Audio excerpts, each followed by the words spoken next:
it's been used in industry, it's been used in politics, it's been used in education, it's been used across multiple professional areas for years and years and years as a development tool for staff, management, all that kind of stuff, but also as a personal growth tool for people who are looking to, figure out why they act as crazily as they act in the world.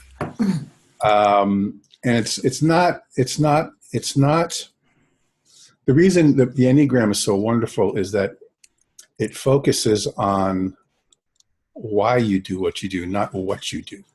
In other words, Myers-Briggs, multi-favorite personality profiles, the DISC system, all these well-known personality typing systems, they all basically identify behaviors and traits, but they don't really get under the hood about why you're doing what you're doing.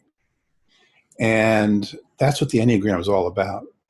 I'm gonna be jumping in and out of 2 PowerPoint presentations very quickly in the next 30 minutes, which are these are 2 PowerPoints that I have in like a 3-day intensive workshop that I teach on this. But I just want to show you some slides because it'll help to visually see some things.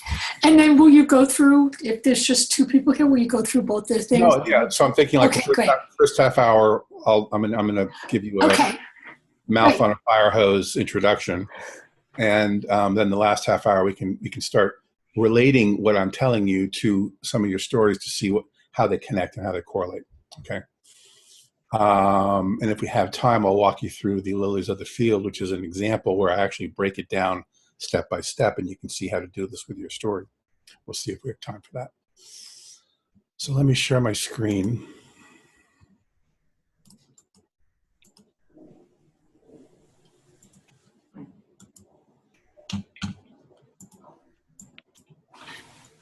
Oh, here's Scribner. Here's my book on the Enneagram. Okay. So we're not going to do all that. So this is the symbol, okay?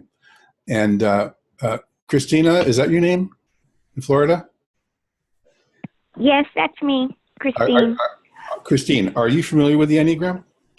Not at all. I'm trying to get my iPad right now so I can watch what you're doing because I typically just listen in.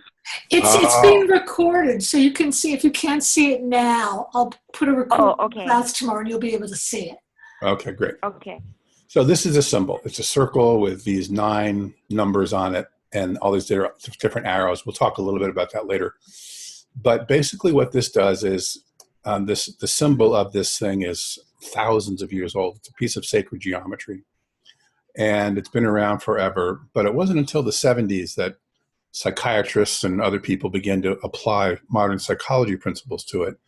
And damn it if they didn't start seeing patterns that really were internally consistent. There's not a scientific proof that this is, like physics or chemistry or something. It's not. It's pseudoscience. It's soft science. But it's phenomenally accurate in describing human behavior. It's a model. And basically it came out of the fact that we're very smart monkeys and we see patterns. We see the patterns of our own behavior, and we've been able to put it into this metaphor, which is this thing called the Enneagram. Ennea is Greek for the number 9. Gram means diagram or picture. Okay. So this is the famous image. And if you type in Enneagram on the internet, you'll get 8 billion pages. It's a huge, huge, huge topic. There's lots of gurus and schools and spiritual this and all of that kind of. So don't get caught up in all that unless you want to. But what I have discovered is a direct correlation between this and story structure and story development. Writers have been using it for many, many years as a character development tool, and we're going to get into some of that. But what I've discovered is that there's actually a direct correlation between the story development process and this Enneagram thing. Okay, that's what was really cool and new about what I'm doing with this.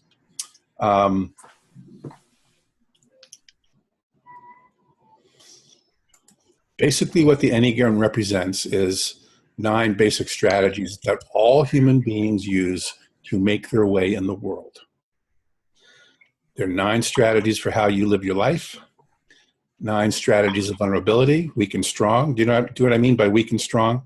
You know what being vulnerable in terms of your weakness is, right? But you can also be vulnerable in terms of your strength. You know, you inherit a lot of money, and then all the grubby relatives come out of the woodwork to take advantage of you, right? You know, you're in a position of strength, but now you're being taken advantage of, or you allow yourself to be. So, you know, it's 9 different ways people deal with that problem. 9 different ways people deal with danger and fear, and 9 different ways people handle challenge. Okay? And we are all of these things. We do all of them. All of these different modes of style, of personality style, are in each of us. But we have one that's our core. It's a combination of nurture, nature. But we've got all of them. And the idea as you go through your life, from the personal growth part of it, you want to integrate all of them into you consciously. It's called the integration process, okay? Your character is not going to quite go through all of that, but they are going to go through some of this. And you're going to see in a little bit how this relates. But this is sort of the map of what every human being does, okay? And now when I say motivation versus behaviors, you can have 2 characters who are very controlling. And when you think about human behavior, there's just so many ways we can control one another, right? There's actually just 2. You dominate or you wimp out. Everything else is an octave of one of those 2 things. Every movie you've ever seen, every book you've ever read, when someone's manipulating another person, they're doing one of those 2 things, okay? So the action of dominating someone or wimping out with someone, which is just another form of control, can look the same regardless of who's doing the behavior. But what the Enneagram does is it tells you, based on the number that this person is, why they're doing what they're doing. The motivation for a 1 is very different than the motivation for a 5. And this is why writers love this thing, because writing is all about the motivation of your characters. Without motivation, your characters don't have anything to do, right?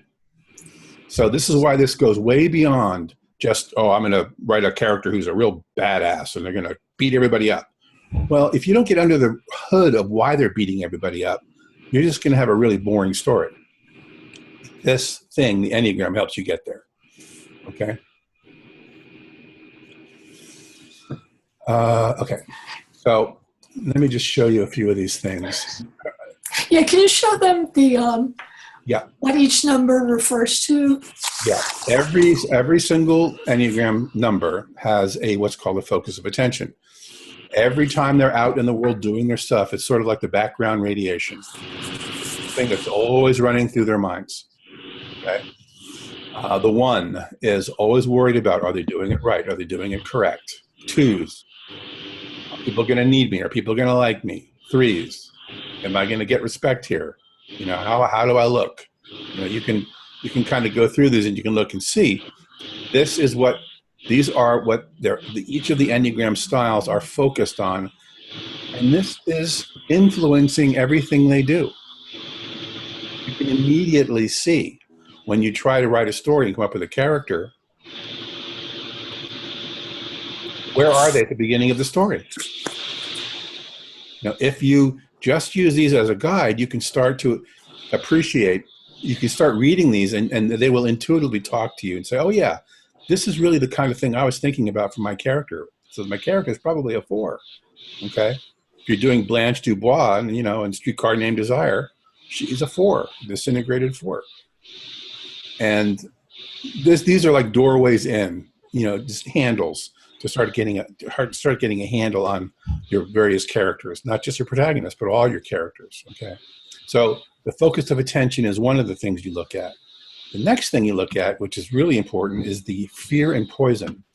The fear is the core basic fear that each of the individual styles has under the surface as well, that they may or may not be aware of, probably not aware of, okay? And if that fear isn't handled, if it's not healed, if it's not dealt with, it it festers into a poison, and it poisons everything in their reality. Okay? So the ones, the focus of attention, am I doing it right? Because they're afraid of, if they do it wrong, there'll be paradox and chaos. They're afraid of change. And if this isn't handled, it turns into resentment. So this shows you what's the motivation, and then what is the action it's going to reflect in the outside world. Behaviors that represent resentment. Okay? It tells you what you're going to write about in terms of scene level stuff. What's the emotional content? It doesn't have to be that, but this at least gives you a really consistent behavioral foundation to work off of. Okay? Fours, against, you know, they want to be able to express themselves, and they're always afraid about, do they have something that's going to have them be rejected or not, or where they're going to feel deficient, because they're terrified of being ordinary. And if that's not handled, it turns into envy. And on the backside, again, I keep going to Blanche Dubois, they go off into their own little fantasy world where everything is perfect, you know? So all of the Enneagram styles have a core fear that turns into a poison. In addition to that, they all have a basic core desire that they want. That's not good or bad. It's just, this is the desire that's very consistent with that particular personality style. And if it's not handled, if it's not dealt with, if it's not realized in a healthy way, it distorts into a distortion. And that also gives you ideas about behaviorally what people can do at the scene level because their core desire is not being met. Okay? Fours are trying to be a whole person. If that doesn't happen, they get very self-absorbed. Okay? Ones, again, you know, they want to have integrity. They want to, you know, say what they feel and do what they say and all that kind of stuff. And if that isn't handled, it turns into perfectionism, where they're judgmental and they're pointing out what everybody else is doing wrong. You know, so these three things that I'm showing you, when taken as a whole, and when you start to understand how they relate to each of the styles, point your nose to what is really operating under the hood of your protagonist, so you know what their motivation is, or whatever behaviors you decide to give them. But it also suggests strongly the kinds of emotional content underneath the actions you give them in a scene of what's really going on emotionally. Even if you don't do it, it'll inform you enough that whatever you do pick will be somehow a little consistent with that. You know, this isn't a cookie cutter. This isn't saying, well, I got to do this. It's just a guideline. It's a very strong suggestion because you have seen all of these in your own lives. You know, this isn't just some guru's, you know, diagram that's being shown up here. This is how people function in the world. Your kids, your parents, you, everybody. So you've seen all these behaviors. I'm not telling you anything you already don't know at some level psychologically and subconsciously. So when you walk into a movie theater or you read a book and the characters quote ring true, this is what ring true means. They're operating in a consistent way that you can recognize and identify with. It's when people do something completely out of the ordinary or out of consistency with your style that things, that character didn't work. What does that mean? Well, what it means is this got all mixed up in the writer's mind, and they maybe started off with a clear connection. Because a lot of writers, they don't know this stuff. Shakespeare didn't know the enneagram from a steak sandwich, right? So, but he did a pretty good job. This is a natural thing. You know, this is something we know it. People know it. Lots of writers do this naturally, but more don't. So, but no one's really codified it from a standpoint as a tool for writing from this standpoint. So, and the other thing that this stuff helps you with, not just identifying your protagonist and what's going on in motivation, it also helps you come up with this thing that Caroline's been talking about, which is that moral piece, right? Yeah. Yeah. So you got to have that moral flaw. I call it the moral component because it's made up of three pieces. You know, the blind spot, the immoral effect and how they're acting in the world, and then what I call the dynamic moral tension, which is the character constantly being offered an option to make a new choice, but they always make the bad choice. That all comes from that blind spot. That blind spot is a combination of that fear and desire that's poisoning them and distorting their reality. So when you come off and you start with a story, and you don't know what it's going to be, you don't know what to do with that main character. If you have the enneagram, you can start looking at these different styles and say, okay, they're worried about this. This is their focus of attention. Here's the thing that poisons them if they don't deal with it. And here's their basic desire, and here's how it distorts. You start from there, you can start understanding what is the thing underneath them that's gone south, that's going to have them act specifically to help accomplish what you're trying to do as a writer. Here's a very quick example. The movie and the book, The Verdict. Okay, let's look at number 3. How can I gain the respect and esteem of others? That's their focus of attention. Basic fear, not having value and lying to themselves. Basic desire, they want to matter, they want to have value. And that gets distorted into chasing external validation, that insatiable need to find respect from other people. In The Verdict, the Paul Newman character, you don't have to have seen it or read the book. He's an ambulance chasing lawyer. He's a drunk. Comes to a funeral and is handing out his card, trying to drum up business. And they figure out who he is, and they throw him on the street and get the hell out of here. We don't even know who you are. Right? So what is he doing? What is his action? What is he doing in that setup? That's a question I'm asking you. How does he see other people?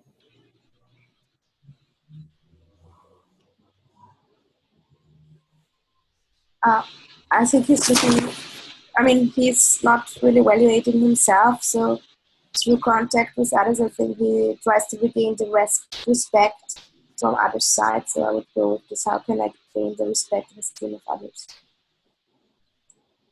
I had a hard time hearing you there. I would go with number 3. Yeah, he's a 3. That's why I picked it. But what he's doing is he's using other people. He doesn't want their respect. He's not looking for their esteem. He's using them. Okay?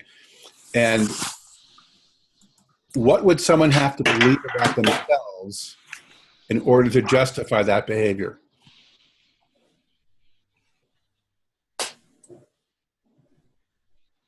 He's better than them. Better than them? Like they're not as important as he is. They're just a means to an end. Yeah, exactly. They're a means to an end. They don't matter other than what they can give him.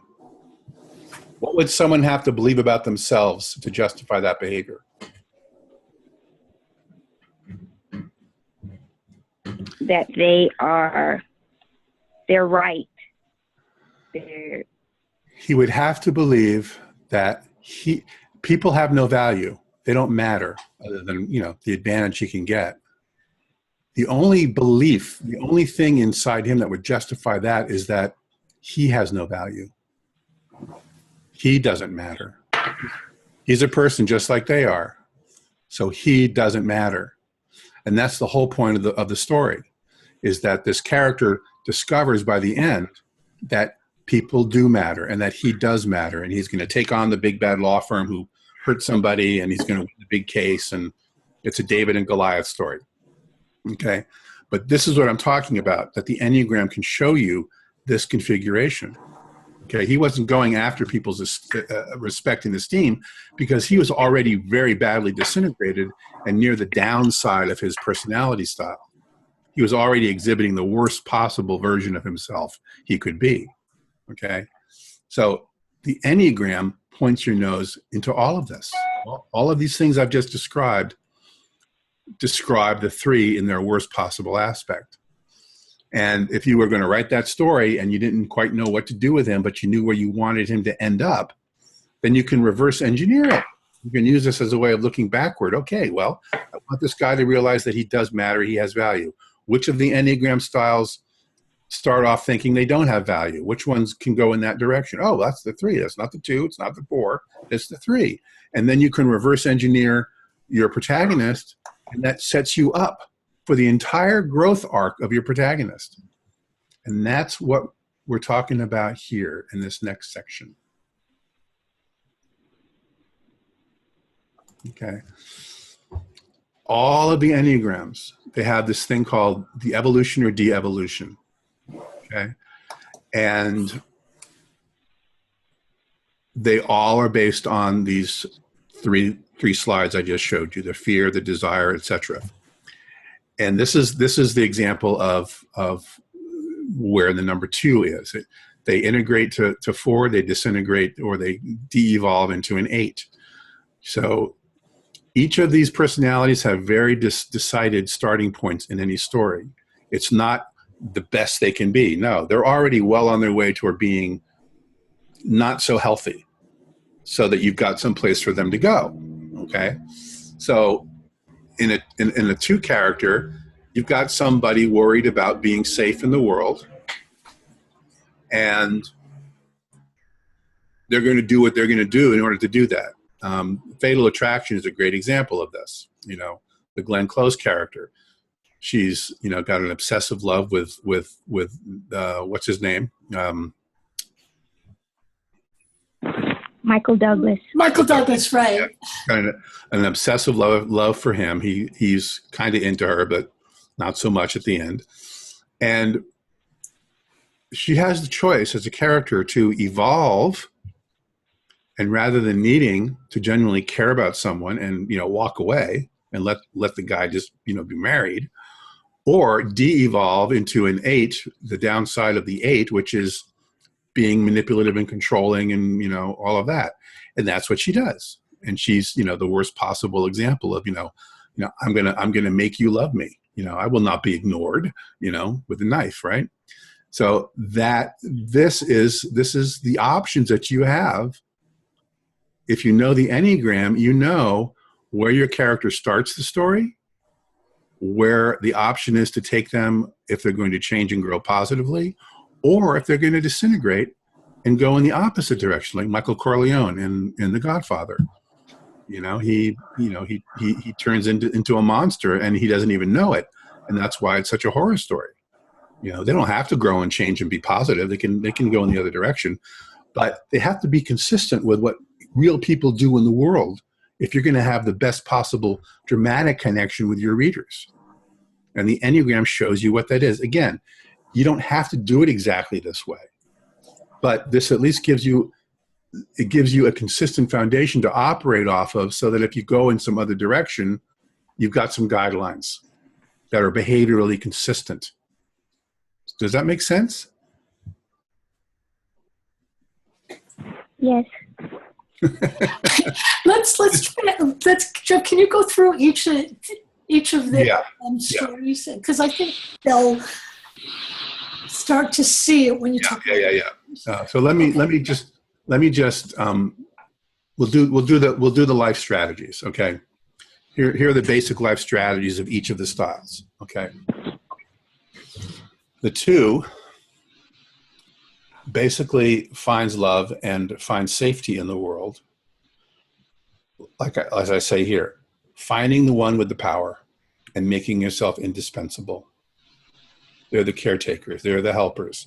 They're the ones who, they don't care about everybody's approval. No, they just want one person's approval. They're looking for that special person, and they're going to love them to death. Okay? They're going to be indispensable to them. And it's all about putting themselves in a position not to be loving, but to be loved. It's this insatiable need they have to be loved by one person, a specific person. Okay? When that doesn't happen, they go into this. This is what the lines are all about. When the 2 doesn't get what they want, they move into the low side of the 8, which we'll talk about a little bit later, which they become very controlling, very dominating, very manipulative. And they, it goes from please love me to I'm going to make you love me, just like Glenn Close,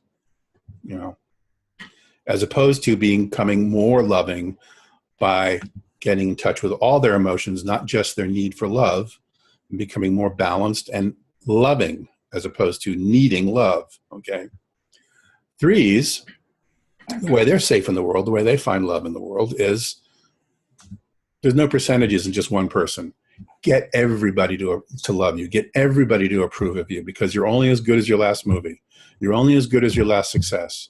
These are the mothers with, the kids who are the captain of this and the ballerina of that and the lead in this play. And then, my kid's doing this and my kid's doing that. Aren't I great? Doesn't it make me look good, like a good mother? It's people who achieve. And it's only through achievement that they find value and worth, because people see their value. And when the achieving doesn't work, when they don't get it, they disintegrate into, I don't matter, I don't have any value, nothing matters. And so I just want to interrupt. So would you say that for the 3, it's that their moral lesson is to go deeper and realize that when other people say you have value, it doesn't necessarily make you feel value. You have to find it within yourself first. Self-esteem is not ever found outside the self. Right. Okay.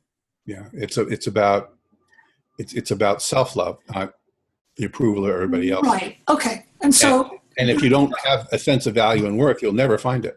Right. So that's the two opposites, where the character like that would start out feeling, I'm worth something because everybody, in the concert hall thinks I'm worth something, but he's miserable. Right. And think about every movie or book you've seen where there's a character that sounds like this. Right. They all operate that way. It doesn't mean you've got to do it that way, but if you don't do it that way, you're risking losing the legitimacy of the behavioral pattern, and it may not, quote, ring true. Okay. So on a certain level, this all might sound very cookie cutter and very predictable. Well, it is, because we are. There's no mystery here, folks. This is how we all operate, So the 4, be safe, be secure, find security in the world by finding the one who can tell you what's missing, who can fix you. I don't trust that I can do it myself. I've got to get somebody else to do it for me, and they become very absorbed about finding that solution, by finding that special one, the knight in shining armor. They want to express themselves. They want to be authentic. They want all that stuff's going on. And this is very archetypal. This isn't, people are much more nuanced than this, but this is the black and the white of it. And when they can't get that, when they can't find someone to figure out why they can't get a sense of belonging, they very often disintegrate into being very self-absorbed, and it's very much the getting an echo here. The Blanche Dubois kind of personality style, where it's just living in her own little perfect fantasy world, where she's special. Everything's special. Okay. The 5 is the thinker, or the 5 is very heavy in the mental process. The way you stay safe in the world, the way you find love in the world, is by figuring out how the world works first, and then using that information to control the people in your environment. Maybe you'll share what you know, maybe you won't. It's yours to do that with.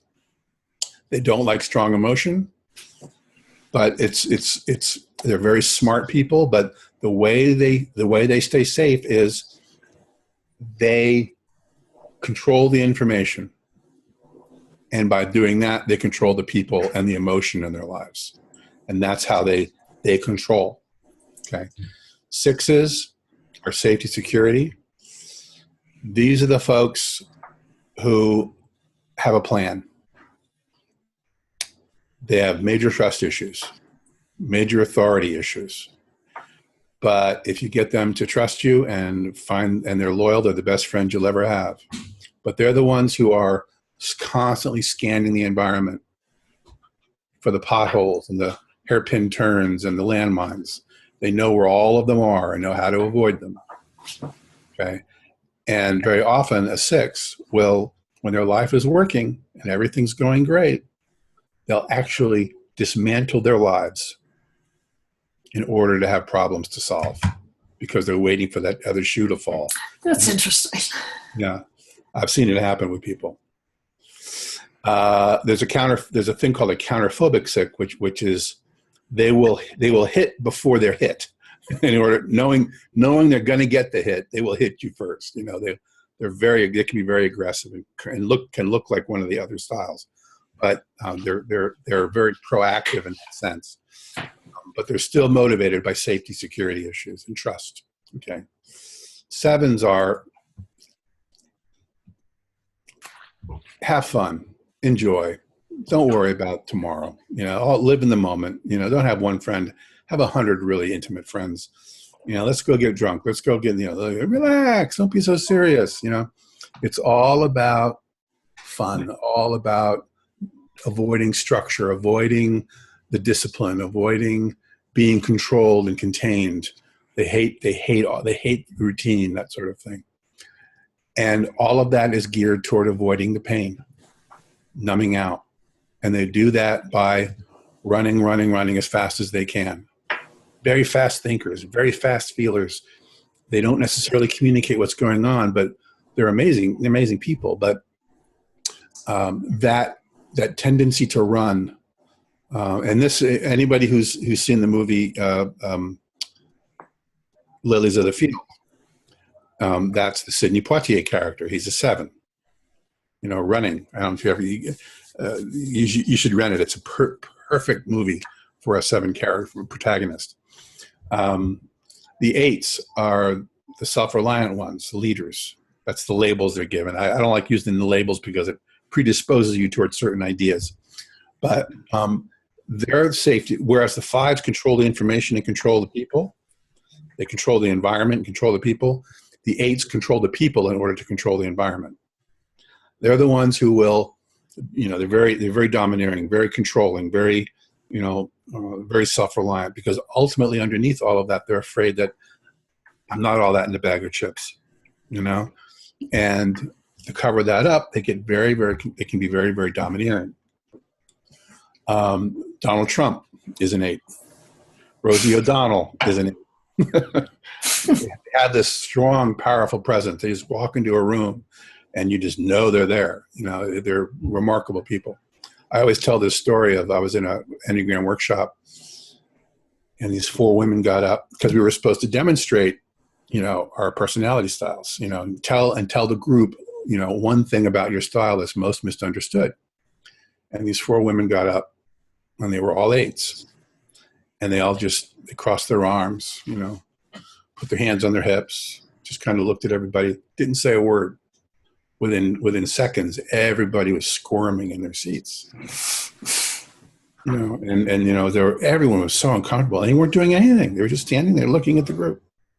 And after it was all done, people were asked, okay, what was going on? And they go, I was feeling judged. They were angry with me, blah, blah, blah. And these women are going, what the hell are you talking about? They were just standing there. And this happens with 8s. They're the most projected on of all the Enneagram styles. They're remarkable people. Then there are the 9s. These are they're called the peacemakers. These are the folks who, the way they're safe and secure in the world, the way they find love is make the peace. Don't ruffle any feathers. Don't stand out. Don't have an opinion. Everybody else comes second. Everybody else comes first. You come second. Avoid as much as possible conflict, because you don't know what you're going to get slaughtered, So the 9s are very passive aggressive, and it's all about the inability to stand up and be present. They haven't found that sense of centeredness, and it's all about let everybody else's voice be heard, but mine can stay in the background, be invisible. Okay. That's how you survive. That's how you get to the next day. Okay. So already you can see how all of these and all of these basic styles, and again, this is very high level, very unnuanced at best, can immediately point your nose toward what's going on under the surface of your protagonist or any character, including your antagonist. Okay? Because your antagonist, the best antagonists, are those characters who understand what's going on inside the protagonist emotionally. They know their blind spots emotionally. They know their fears. They know what buttons to push. And on the enneagram, the best antagonist for your protagonist is the worst expression of the protagonist. In other words, if you've got a 2 character, you want them ideally to be up against somebody who's very much like an 8, because that's where they naturally go to when they're in their worst self. So if you've got a mean 8, if you got a Donald Trump here, you know, you want a Elizabeth Warren over here, a 2 who's trying to help everybody, right? Whose worth in the world comes out in their service, you know, and that 8 knows exactly how to manipulate and push those buttons. Okay. Glenn Close knew exactly what to do to get you know, what's his name, to go crazy. You know, so he wasn't a 2, I don't think, but you see what I'm saying? That's the natural juxtaposition. You know, if you understand the Enneagram, you know what's going on here and you know what's going on here. As long as you have those 2 poles, you've got an unbelievable resource for scene level dramatic interaction. You don't have to ask the question, oh my God, what am I going to do? Whenever you don't know what to do, go back to this. It will tell you what's missing emotionally in your scenes. Can we move on to the writer's stories so we can Absolutely put it in practical? So do you have any questions or? Oh yeah, questions, anybody? Otherwise we'll start with Sandra. Okay, Sandra, why don't you tell Jeff briefly your premise and your main character? Okay, can you hear me now? Yeah. Okay, great. So in my book, my premise, I finally found the right one for me. It's about a young woman who is kind of traumatized because one day she went out with her brother and he was standing up for her. And so because of him standing up for her, he got beaten to death. And so she's kind of trying to get over this trauma and decides for an internship in the US. And in the US, she's feeling happy and forgetting all this stuff. When she's finally confronted in her job with a conspiracy, and she's confronted again with what is the right decision. Should she keep the secret and not tell anybody? Or should she stand up for other people she might not even know? Like she finds herself in the same position as her brother. And through this confrontation, she needs to get over. She cannot run away from the feelings from being hurt from her brother's death, but really needs to confront it and come to the right decision to stand up for other people. So it's basically a book about moral courage and how to deal with situations with secrets if you should share it with others or not. So what's her moral problem? What's her moral flaw? What's driving her from a moral perspective? So basically, because she's a person with a lot of integrity, and until that happened to her brother, she was kind of like this convinced that you should help other people, that you should stand up for people in need.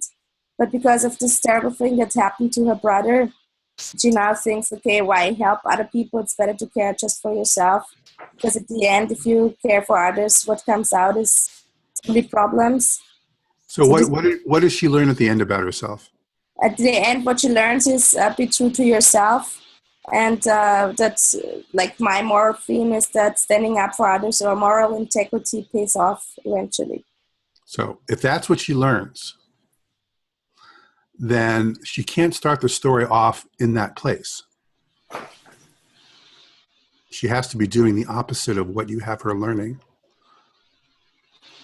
In my opinion, I think that's right. Maybe not that she's kicking puppies, and torturing animals and things like that, but you can't have her learn a lesson she's already learned.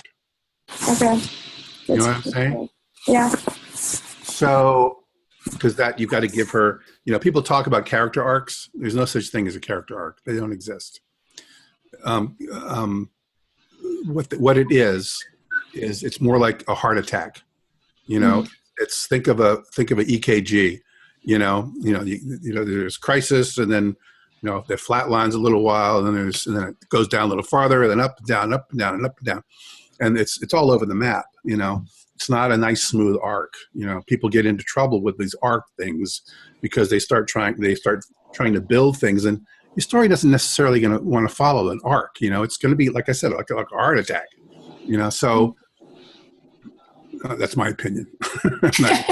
I was going to say, I think there are character arcs. Yeah, I hate that term with a passion. I just think that you want your character to start at one point where there's moral deficiencies, and at the end, you want them to have learned something. However they get there, whether it's an arc or an attack.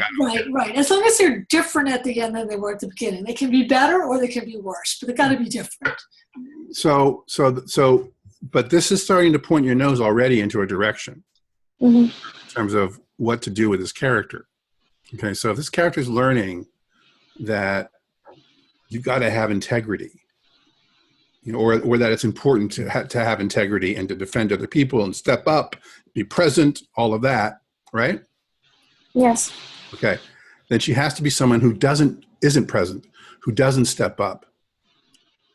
Okay, who has other people maybe in mind, but not as a champion, more passively maybe. So of these Enneagram styles that if you can remember, which one of those speak to those sorts of qualities?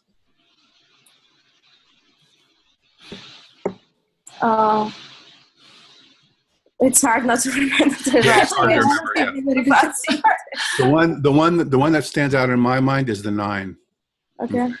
This is the character who doesn't step up, who puts everybody first, not out of morality, but out of a sense of personal safety.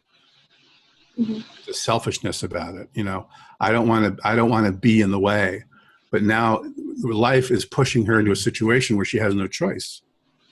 It's demanding that she step up, and the question in the middle of your book. If she already knows that that's important to do at the beginning, then all she's going to be doing is stepping up and stepping up and stepping up. Right. And you're going to have a boring middle. So, but if she's being constantly forced to step up and being afraid to do it, now you've got a middle that's going to, again, that dynamic tension, right? Step up. No, I can't step up. Bad choice. Step up. No, I can't step up. Bad choice. And every time she makes a bad choice, it gets worse for her. More complicated, emotional. Yeah, that's a good point. Yeah, thanks. So, just on the surface of things, it sounds like she's an Enneagram 9, and then at the end, she's going to learn that the way the way you really have to be is, be present, be authentic, be yourself, bring yourself to the table. You do come first sometimes, and that's okay. And that when you do that, other people can find that in themselves, So then you see a very clear change in terms of where she's going.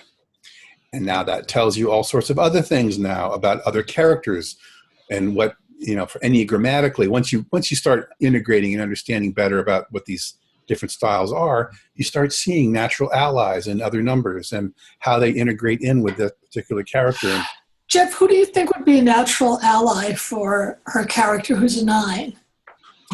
Well, probably a really good 8 or a 1. There are these things called the wings. Each of the numbers have another number to the right and to the left. Those are called the wings. So 9's got an 8 and 1, 1's got a 9 and a 2, etc. These very often make very good allies, because in the Enneagram, like I'm a 9, I need to have more 8 in me. I tend to lean on this one a lot. The 1, a lot of self-righteous behavior, lots of judgmentalness, that sort of stuff. And I really need to be more over here to really, be happier, I think. So that, as you discover later on when you study this, there are, very specific configurations that you can learn about of different relationships between enneagram core numbers and their wings, they're called, and you can use those to help create supporting characters and subplots in your story. Mm-hmm. So you would mean that the natural antagonist would be then a number 3, or rather number 6? Would be a 6. Okay. Because that's where the 9 goes to when they get stuck, when they get pushed against the wall and in total fear. They move into the downside of the 6, which is frozen in fear, unable to move, unable to make a decision, won't make a step forward because it's too unsafe. It's too unsafe. And they want to move into a 3, which is the upside of the 3, which is the achiever. Okay. Or, where it's about action, where it's about presence, where it's about that sort of stuff. Realizing that sense of value and worth that's already there. Okay. Mm-hmm. So already we've come up with some supporting character ideas. Who's the person who is most likely to be the person who's really pushing their buttons to the middle of the story, who's the opposition character in the story. Every story needs a good antagonist, right? The Enneagram tells you who that best antagonist is, ideally. Doesn't mean you can't have a 4 or a 2 or any other number. If you can make it work dramatically, so what? But the natural relationship that always works because it works in life is this one. Okay. Okay, thank you.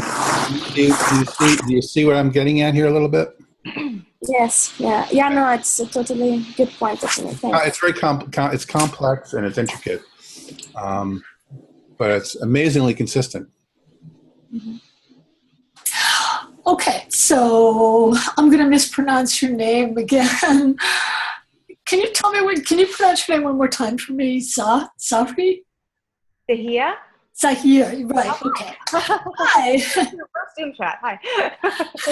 I'm sorry, I'm terrible with pronouncing names. So why don't you tell Jeff a little bit about your story? And I actually looked up my premise because I'm terrible off the cuff. So I actually looked up the one I wrote. So I can read it off my phone. All right. Nyla, a child of immigrants and dedicated northern urbanite, is stuck in her southern hometown after her father is rushed to the hospital during her visit home. This is the subplot. Rima, a young woman from Syria, finds that she is lonely and isolated after marrying Nyla's cousin, Farid, a successful Arab-American doctor. As Nyla deals with her father's mortality, the family business, and a clingy, too-perfect Rima, her father's request for her to host the annual Syrian-Lebanese convention threatens to make her choose between the freedom and anonymity of New York and the belonging of family and an ethnic community. So I've always thought that Rima was the antagonist, but I don't know anymore. But that was my original theory. So this is a good example of how sometimes reverse engineering can get you where you need to go. Mm-hmm. So it sounds to me like a big overarching theme of this story is belonging. Mm-hmm.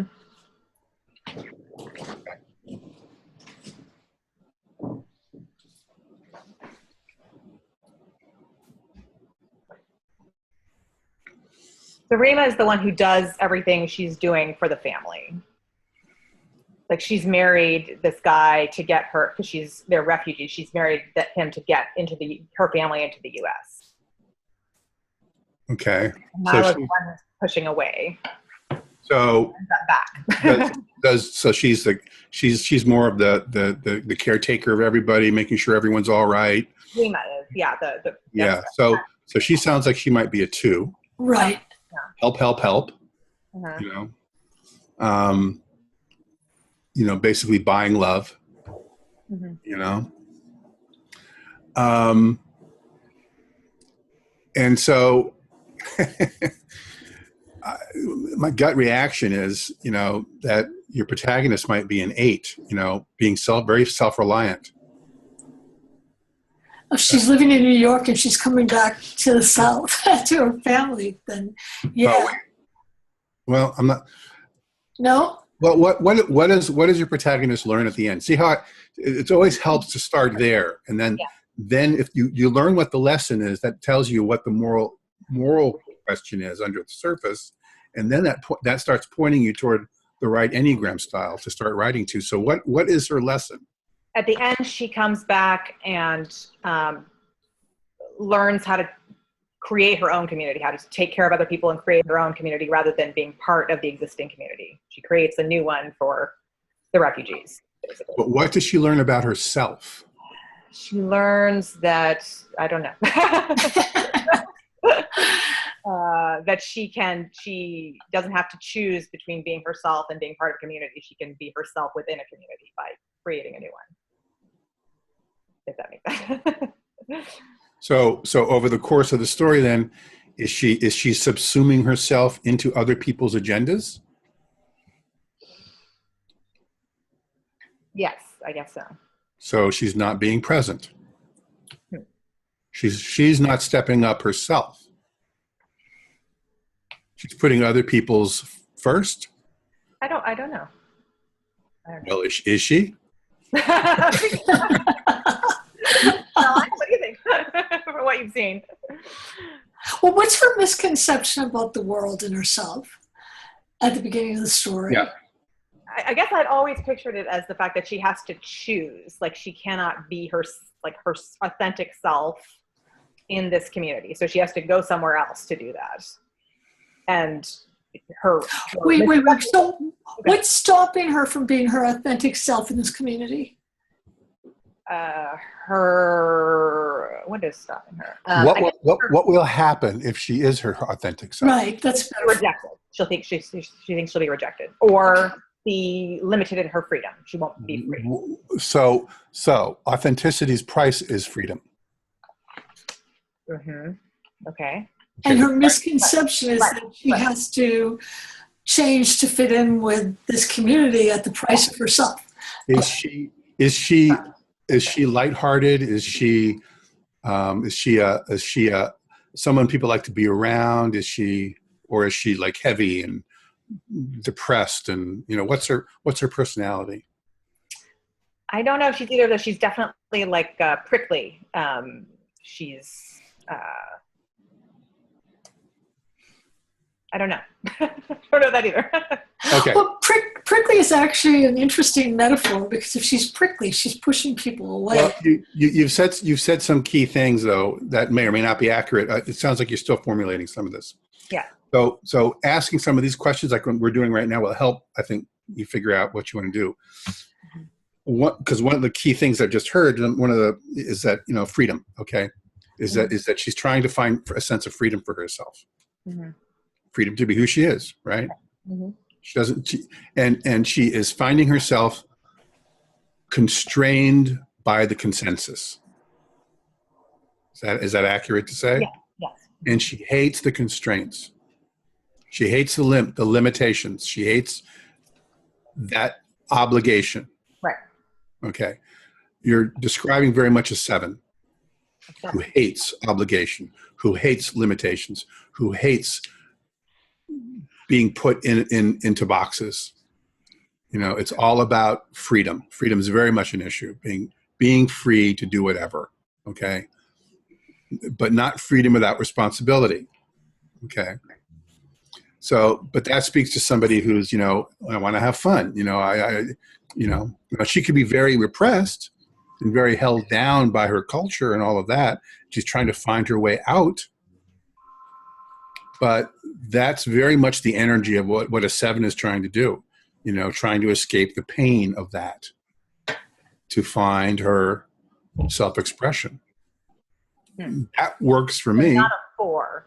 You don't think she's a 4 then? Well, the 4 would be more, I've got to find somebody to do it for me. I can't do this myself. There's something wrong with me. There's, that doesn't sound like what you're describing. Right. Unless you want to go there, in which case then you're going to need somebody who's, she's going to be looking to fill in that role, who fails her, because it's all about her discovering that she's really capable all by herself, which is what fours have to discover is I don't need anybody to fix me. I'm not broken. Okay. But here, the lesson she's learning is not necessarily that, unless you decide you want to do that, in which you can. But the other lesson you can play here is that there is no price for freedom. I don't have to pay a price. Where the hell did I learn that one? Who gave me that lesson in life? And she rejects it and says, "Screw you." And how many families, how many ethnic families especially, use that hanging over people? You can't leave the family, because if you do, you'll be isolated. We'll cut you off, or whatever it is. Okay, you're a loss. But that takes a lot of power and courage to be able to do that. So either one of those will work. Once you pick one, it sets up a whole cycle and series of other relationships that are at service to those core motivations. And they're very different. They may look the same on the surface. She's caught, she's held, she's, constrained. But what's really going on underneath is very different between what's going on for a 4 character and a 7 character. But if this other character is a 2, the person I thought of as the antagonist, then that would go with 4. Okay. Yeah. Okay. All right. Thank you. Because and you may not see the, okay, so what? It's like, okay, great, I got the number system down. Now what? It's like big deal. Next. There's so much more here from that standpoint, because what this does is it tells you emotionally what your scene content's going to be. Not just figuring out the number of your protagonist or a character. It tells you emotionally what's going on with them, and that's what drives the middle of your book. What's the emotional content going to be? And again, it's not about hamstringing you with, now I got to write a scene where somebody feels like they're, they can't be authentic. You're going to need scenes like that because it's central to the character, but you can do other things too. But as long as these other things are there and it's consistent emotionally with the enneagram dynamics, they're gonna come off so much more strongly. And the ending will make sense with the beginning emotionally and with the middle. And that's ultimately what people are going to walk away with. They're not going to remember the details necessarily. They're going to remember the overall impact of how you wrote the character. That's what they're going to walk away with, in my opinion. I think I agree with that. Yeah. That's why this is so powerful. Not plots. Yeah, that's why this is so powerful. And we haven't gotten into all that, so the nuances, I appreciate that you can't appreciate that right now. It's a complicated system, but it's much more complicated than the story structure that we're doing in class. But it's really helpful. It's really helpful. And once you get it, things sort of fall. How long did it take you, Caroline, to start? Forever. I'm still learning it. I think it probably by my 3rd book with you, I started to get it. I could start sort of. There's an arc here. It's going to take you some time to figure this. If this draws you, it's going to take some time to figure this out. But it's worth it because it'll be a tool you can use for the rest of your writing career. And even if you don't do everything I'm talking about, you'll find the pieces that work for you. It will facilitate the development process. That's the whole point of this. Can you recommend us where we can find more about it? No, I can't, because nobody talks about it. Nobody's doing this. This is the only place you're going to get this information until my book is out. There are a lot of places. There are a lot of people who write about characters and the Enneagram. There's a book by Judith Searle called The Literary Enneagram, which basically just walks you through a lot of books and movies and things and says, okay, this is a 5, this is a 2, this is a 1, and shows you in the movies how they act out. And that will teach you the behaviors. That will teach you some of those dynamics. But that's about the character stuff. And I highly recommend that kind of stuff. There's a couple of books. Hers is one of the better books, actually. Judith Searle, Searle. Literary Enneagram. I know Judith. She's really good at this, but she doesn't talk about the story structure stuff. How this points you to actually structuring your story. How do you get a middle that's going to be interesting? How do you find the right moral component for your protagonist? That kind of stuff, which is the heart of so much of what you're going to be writing. Yeah, we talked about it in class that if you don't have that moral component, then you might have a good book, but you won't have a great one. And the goal is always to layer that moral thing in. That's what really elevates a book and makes it special. Yeah. So that's basically it. Well. Any questions for Jeff? Any questions for Jeff? No? Okay. I have a couple questions. Oh, Hi. okay. Oh, hi. I didn't even see you. We should do your story. I didn't even see you. That's great. No, we're good. Tell Jeff your story. No. I just had a couple questions. Sorry, Caroline. I was on my phone for the first half, and then I could only join through. Oh, okay. And I first called in around 6:07, so I missed the first 7 minutes. And I was just wondering if there was any discussion about where the system came from. And then Jeff, are you willing to share your PowerPoint so we could read this in more detail, or is this we have to wait for the book to come out?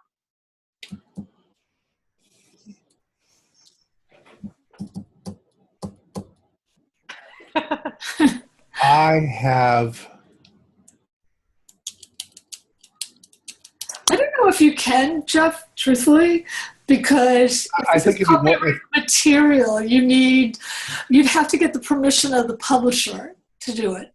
Yeah, you're right. Actually, I would, and I think it'd be more confusing because you don't have so many pieces.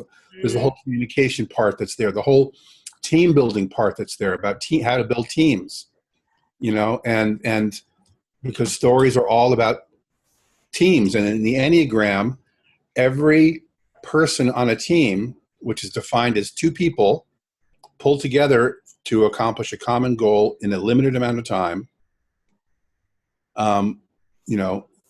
You've always got teams operating, not just in superhero movies, So everybody in the Enneagram has a very specific team role, team goal, and specific behaviors on teams that affect them.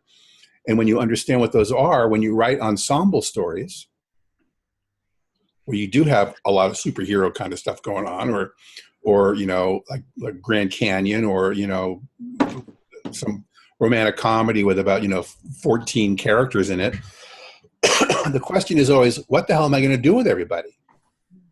Well, the Enneagram tells you they've all got very specific dynamics on a team, so you have them do those dynamics. And there's a whole chapter in the book that's just going to be about that.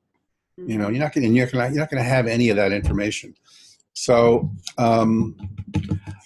what I can share is some generic Enneagram stuff, and I've got an intro PowerPoint which I can give you that's not proprietary to, my publisher. When's that book coming out? Also, not till next year. I'm writing it right now. It's a bear. It's really, but I'm going to try to deliver it in December, January. So it may be out next summer. Yeah. Well, thank you. This is super interesting. Yeah, I'll give that PowerPoint to. Yeah, give it to me and I'll give it to the class. I'll give it to all you guys tomorrow. If you have questions, let me know. Thank you. Yeah. Jeff, thank you so much once again for coming here. I really appreciate it. And thank you guys for coming to class. I really appreciate that too. And, we'll talk more about that. Also, if any of you want a private Zoom chat before class is over, just let me know. Okay, because I can always set that up. We'll just do a half-hour private chat, and I'll record it for you, so you can have it to refer to, whatever you want to do with it. But thank you all. I really, really appreciate it. Caroline? Yes? Can I ask you a quick question about this Yeah. week's assignment? And maybe this has already been answered. I haven't been on Canvas in like the last 24 hours, but the question is, I think in one part when you describe the writing piece that we submit today or yesterday, you say like show a piece of your subplot, and in another part you say show us how a supporting character affects your It's the same thing. It's the same thing. The subplot is usually the supporting character who has a story of his or her own. So it's the same thing. Okay, I guess I was confused because I'm just not very good at this yet, and for some reason in my head I had subplot being this separate thing that like speaks to the experience of the main character, but isn't It necessarily does. happening. It can do that too, but there has to be a character involved in that too. That main character. Okay. Right. Does that make sense? I think so. I'll try. Would you agree, Jeff, with that? Yeah, absolutely. Okay. Okay, so thank you all. Thank you so much, Jeff. And I'll see all you guys in class tomorrow. Thank you. Thank Okay, you. I'm going to stop Bye. recording right